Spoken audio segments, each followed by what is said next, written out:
ध्यान से सुनिएगा। 26 साल का एक लड़का था, उसने सुसाइड कर लिया सिर्फ सेक्सटोर्शन रैकेट की वजह से।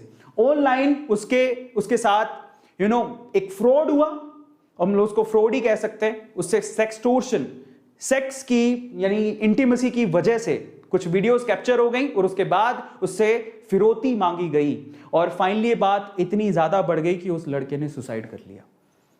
अब इस वजह से मैं राजी हुआ, इस वजह से मुझे लगा कि आज मुझे इसके बारे में बात करनी चाहिए। और वो लड़का बेंगलोर का था और वो लड़का जिसका नाम अविनाश था, वो आईएएस की तैयारी कर रहा था। अचानक से क्या होता है, उसे फेसबुक पे एक रिक्वेस्ट आती है नेहा नाम की लड़की की। ठीक है, आप नाम पे मत जाइएगा, बट धीरे धीरे रिक्वेस्ट आती है, बातें होने लगती हैं। उसे नहीं पता था कि जो लड़की की रिक्वेस्ट आ रही है उसके पीछे एक रैकेट काम कर रहा है। धीरे धीरे बातें होने लगती हैं, बातें और बढ़ने लगती हैं, धीरे धीरे और क्लोज आने लगते हैं। एक वक्त ऐसा आता है कि वो लड़की बेंगलोर की नहीं थी, समझ रहे हो, वो कभी मिले नहीं एक दूसरे से, कभी नहीं मिले।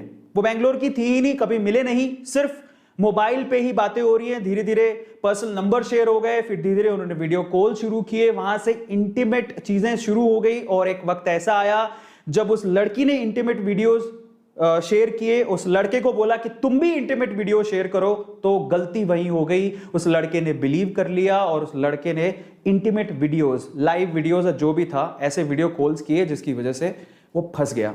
वो वीडियो रिकॉर्ड हो गए। कुछ दिनों बाद वो लड़की गायब और लड़की के पीछे जो रैकेट काम कर रहा था उसने अब उस लड़के को परेशान करना शुरू किया। उसने वो वीडियो फॉरवर्ड किया और कहा कि आपने अगर इतने पैसे हमें नहीं दिए तो हम ये वीडियोस आपकी फैमिली को भेज देंगे या सोशल मीडिया पे डाल देंगे। सो जब ऐसा कुछ हुआ तो उसे ऐसा लगा कि यार अगर ये चीज पब्लिकली चली गई तो मेरी इज्जत का क्या होगा, घर पे मुझे लोग कैसे देखेंगे, मैं आईएएस की तैयारी करने आया हूं।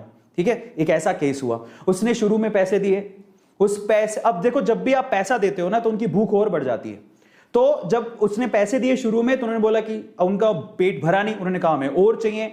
ऐसे करके वो पैसे मांगते गए मांगते गए मांगते गए, वक्त ऐसा आया कि उससे संभला ही नहीं। अब उसके पास पैसे इतने कहां से होते।